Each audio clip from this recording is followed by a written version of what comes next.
How to turn on or turn off handwriting pen detection on Samsung Galaxy S26, S26 Plus or Ultra.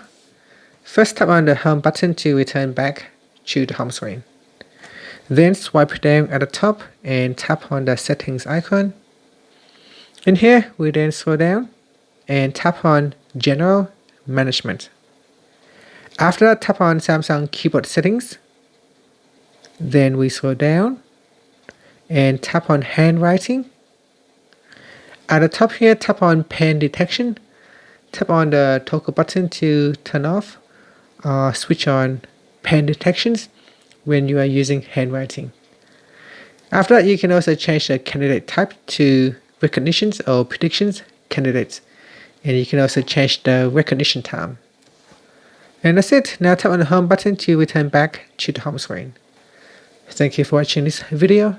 If you find it helpful, please like and subscribe to my channel for more videos.